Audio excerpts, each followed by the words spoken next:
Roedd y gwestiwn fawr iawn. Roedd y gwestiwn fawr iawn. Notice that treiglad there. The hotel was very big.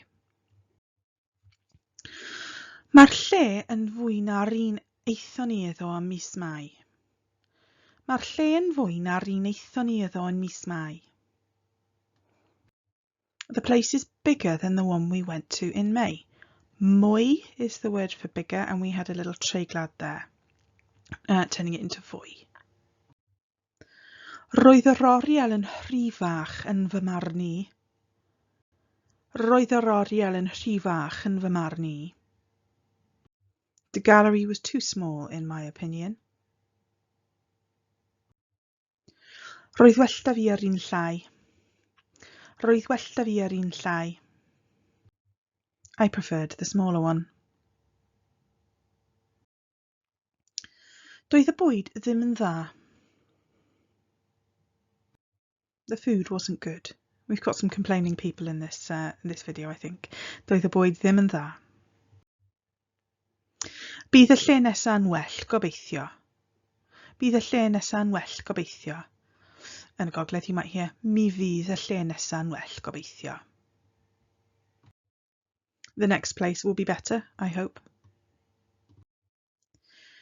Doedd hi ddim yn ddrwg, ond hoffwn i ddim dod eto. Doedd hi ddim yn ddrwg, ond hoffwn i ddim dod eto. Again, yn y gogledd, dod sometimes sounds like dŵad. Doedd hi ddim yn ddrwg, ond hoffwn i ddim dŵad eto. It wasn't bad, but I wouldn't like to come again.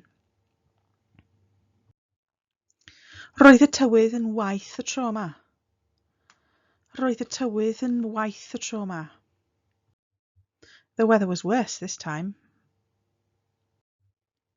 Roedd y bryn yn rhy uchel i mi. Roedd y bryn yn rhy uchel i mi. The hill was too high for me. Mae'r mynydd yn uwch na'r un ddringon ni yn yr Alban. Mae'r mynydd yn uwch na'r un ddringon ni yn yr Alban. That's a bit of a mouthful. Take your time on that one. Mae'r mynydd yn uwch na'r un ddringon ni yn yr Alban. The mountain is higher than the one we climbed in Scotland. Roedd lefel y dŵr yn rhy isel i ni ddefnyddio'r bad yn anffodus. So we've got some more complicated sentences here. Roedd lefel y dŵr yn rhy isel i ni ddefnyddio'r bad yn anffodus. There's a few treiglad. I haven't marked them in all there. See if you can spot them. Actually, I tell a lie. There's only one treiglad there. Roedd lefel y dŵr yn rhy isel i ni ddefnyddio'r bad yn anffodus. The water level was too low for us to use the boat, unfortunately. Bydd cost y trip yn is os defnyddio ni ar safle we. Bydd cost y trip yn is os defnyddio ni ar safle we.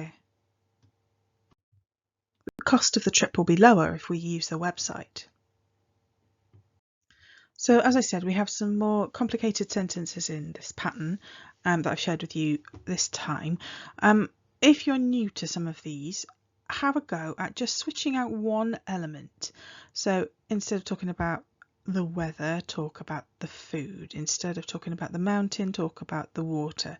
And just take your time. Just change one element and see how that affects the brawddeg. Again, any problems, just drop me a note. And I hope all the videos in this course have been useful to you in some way. Remember, you can always come back and watch them again if something didn't quite make sense the first time. Diolch yn fawr, a hwyl am y tro.